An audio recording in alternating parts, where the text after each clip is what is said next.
Hi, cooking knowledge கொஞ்சம் கூட இல்லாமல் நானும் என் ஹஸ்பண்டும் சிக்கன் குழம்பு வைக்க போகிறோம். வாங்க எப்படி வைக்கிறதுன்னு பார்க்கலாம். ஃபஸ்ட்டு அடுப்பை பற்ற வச்சு கடாயை வச்சுக்கலாம். அதுக்கப்புறம் எண்ணெய் ஊற்றிக்கலாம். எண்ணெய் கடாயை சூடாகல ஆனால் ஊற்றுறாங்க.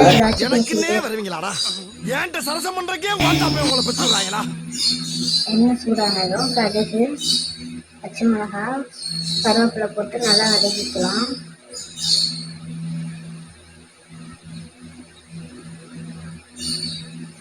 அதுக்கப்புறம் இடித்து வச்ச இஞ்சி பூண்டு, இடித்து வச்ச வெங்காயம், அப்புறம் நறுக்கி வச்ச தக்காளி மூணுத்தையும் சேர்த்து நல்லா வதக்கிக்கலாம். இது ஒரு சைடு வதங்கட்டும். காலைல வச்ச டீ இருந்துச்சு, நானும் என் ஹஸ்பண்டும் டீ சூடு பண்ணி 2 பேரும் குடிச்சிட்டே வேலை பார்த்தோம். தக்காளி நல்லா வதங்கிடுச்சு. சிக்கன் மசாலா போட்டுக்கலாம். மிளகாத்தூள் கொஞ்சம் போட்டுக்கலாம். போட்டு 2த்தையும் நல்லா மிக்ஸ் பண்ணி சிக்கனை எடுத்து போட்டுக்கலாம்.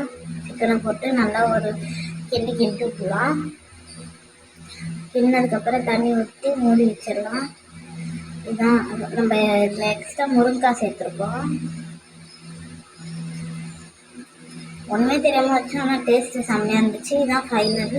பை.